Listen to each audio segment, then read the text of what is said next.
today, we're here to remember 100 years of volunteer service for Livingston and Polk County. And we're here to memorialize and honor the citizens, deceased and living, retired and active, who've served this department over those years.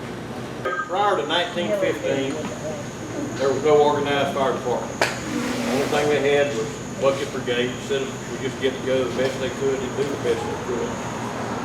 But that began to change a little bit on July 7, 1914. The city authorized a bond election for a water system, elevated storage plant. I can say that was the first groundwork the fire department may be formed.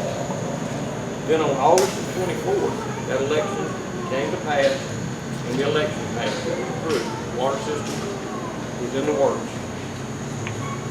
April 2nd, 1915, still no fire department, but plans were moving on when the city purchased 3 handful of hose reels, 1,500 feet of 2.5-inch hose.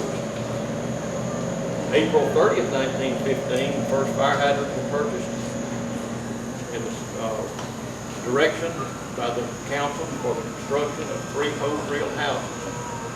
Those houses were located, one right back over here at the old electric plant where the skate park is now, one up under the elevated water tower on Jackson Street, and the other one is Tyler Church behind the whistle stop. On July 12th, actual formation of the fire department began. The city council appointed Kenan Peebles as the first fire chief, Ernest Reeder Sr. fire marshal, gave them instructions to begin putting together a fire department and purchase hatchets, tools, and equipment that would not be needed.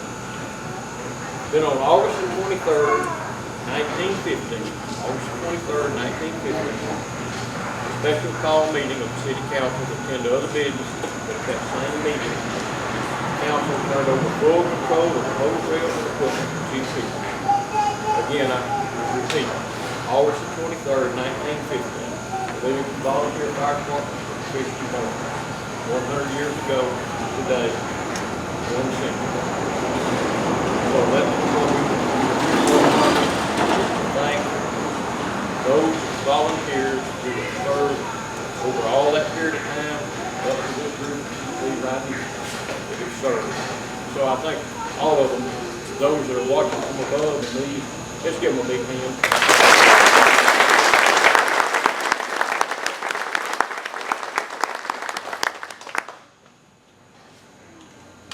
Now we have one other honor that we're going to bestow today. We go back to 1902. That was 13 years before the fire department was probably even thought of. Still just bucket brigades, citizens getting together to do the best they could with what they had. Livingston was a wild town. There were 12 bars.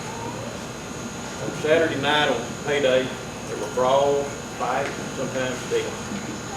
Citizens lived in fear. I guess Livingston was kind of a mini Dodge City. Well, there was a petition signed by 288 citizens to call for an election to do away with the liquor sales and to get the bars shut down. And that election was set for August 30th, 1902. On August 28th, just 2 days before the election, the anti-prohibitionists thought, well, we'll just take care of this. So they torched the Gerlach warehouse. The fire spread to J.W. Cochran Company and W.E. Phipps Company and other buildings. When it was all over, 27 businesses were destroyed. But you know, Livingston is resilient. Even to today, when something happens, when something needed, our citizens, whatever group it may be, Lions Club, Rotary Club, churches, fire department, come together to make it happen. The next morning, many of those business operators had makeshift facilities, and they were trying to get back in business to serve their customers in the community. The oldest plan, prohibition passed 406 to 170. Livingston heading towards recovery. One of the business owners, J.M. Drew, was a strong supporter of prohibition. Now his store did not burn that night. On December 8th, 1902, vandals struck again. This time with a plan of giving Livingston a knockout punch for what they had done to it.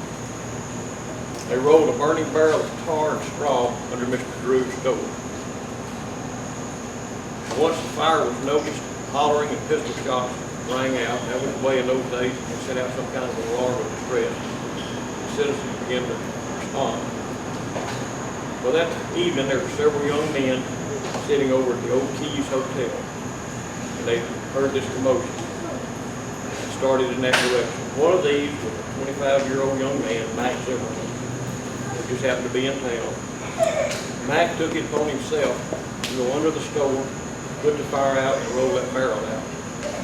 More shots rang out. But this time, Mac landed on the ground with a head wound. 2 days later, on or about December 10th, Mac died. Young Mac Zimmerman was a rural farm boy. He just happened to be in town that morning. But Mac became a hero. Mac saved the town from the second burning. And, you know, if the rest of Livingston were burned, how would our history read today? How would it sound? That fire, Livingston was destroyed, could have taken the spirit, the life, and the fight out of all the community. And Livingston, like many other East Texas communities that go through that look like they ought to have potential, was dead on the vine. Livingston could have been one of those towns that died on the vine. Now, generations of Livingston citizens have seen a lot of changes. They've seen growth, they've raised families, got banks that have celebrated 100 years of service. The city of Livingston has been here for over 100 years. Their businesses have served for over 100 years. And now the Livingston Volunteer Fire Department. But you know, Mac Zimmerman saw none of this. He never reached his potential. He never had a family. Forever, Mac Zimmerman will be 25 years old. He responded in the true spirit of the fire service, doing what we do today. He went in to save a piece of property that he did not own. Probably didn't even know Mr. Drew, didn't know the store owner. And his efforts probably helped save lives of people that he never met. In that spirit, today, August 23rd, 1915, the Livingston Volunteer Fire Department honors Mac as our first honorary member, Honorary Unit 1. His actions represent what we stand for. He's truly a part of the brotherhood. And if you don't understand the fire service brother and sisterhood, let me just tell you, it's the greatest bond known to mankind. That brotherhood stays with you forever, even retirement into death. So today, Livingston Volunteer Fire Department of today proudly bestows this honor to Mac. So Mac, thank you. I know you're probably watching now. But may your efforts never be forgotten. And what a legacy that we have in Livingston and Polk County for the Livingston Volunteer Fire Department.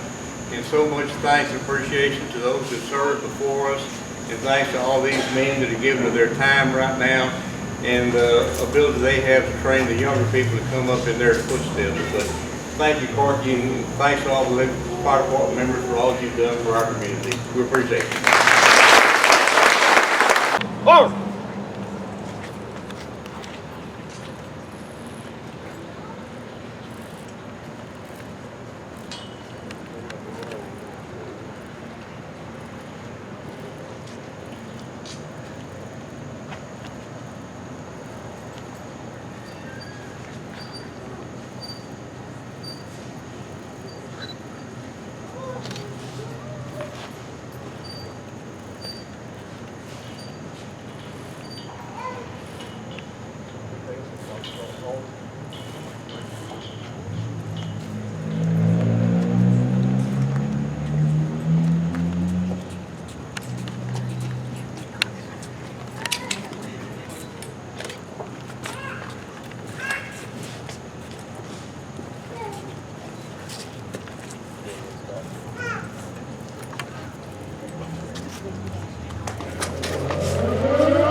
Thank y'all all for being here, guys.